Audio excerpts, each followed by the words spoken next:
Good morning. This is Dr. Yogita Beri, Assistant Professor, Department of Economics, Vasanta College for Women, Rajghat. Today, I'm going to discuss about the federal finance, its meaning, and the principle related with federal finance. Firstly, we'll discuss what is federal finance and why we need federal system of a government. When the government's function are divided between two set of authorities, that is the central government and state government, it is called a federal system. A federation is an association of two or more states. The member states of a federation have the union government for the whole country, and there are state government for the parts of a country.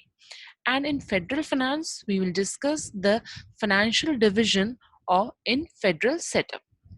Why we need this federal setup, or we can simply say why this federal setup is better than the unitary setup. This federal setup brings more financial discipline because the financial resources are divided between center and state, so there is a possibility of more financial discipline. Efficiency should also be there if the resources as well as functions are divided between center and state, then it leads to efficiency in work. It also helps in solving the regional problem. The regional problem can be better understood by the state government, state authorities, so it will be better to solve the regional problem also. Free flow of interstate trade. If there will be a federal setup, then the interstate trade will be free. There will be no restriction in the interstate trades. Now, what is federal finance? The federal finance refers to the system of assigning the source of revenue to the central as well as state government for the efficient discharge of their respective functions.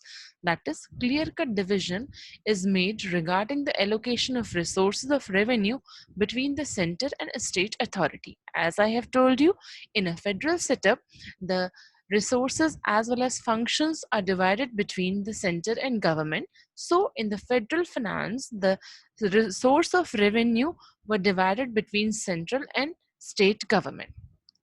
These are the principle of federal finance: principle of independence, principle of equity, principle of uniformity, principle of adequacy, principle of elasticity, principle of integration and coordination, principle of efficiency, principle of administrative economy, and principle of accountability. On the basis of these principles, the resources or the source of revenue were divided between center and state in a federal form of a government. And I'm going to discuss these principles one by one. We'll start with principle of independence. Under this system, the federal finance government should be autonomous and free about the internal financial matter concern. It means each government, that is central as well as state government, should have separate source of revenue, authority to levy tax, to borrow money, and to meet the expenditure. It means the center and state are free to or independent in their work. They are autonomous body. The second most important principle is principle of equity. From the point of view of equity, the resources should be distributed among the different states so that each state receive a fair share of revenue.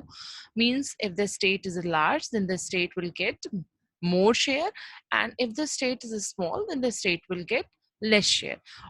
And similarly, if the state is backward, then the state will get more share. The principle of uniformity.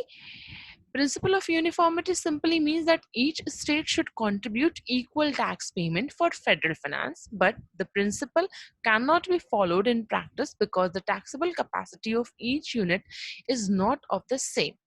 Actually, uniformity means there will be a uniform system, but the thing is that the size of a state as well as the income of a states are different, and that is where sometimes we realize that this principle cannot be used in a practical manner. The next principle is principle of adequacy of resources.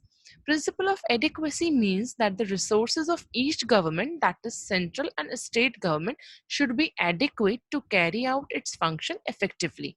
Means they will be having adequate amount of resources so that they can continue their function in an efficient manner.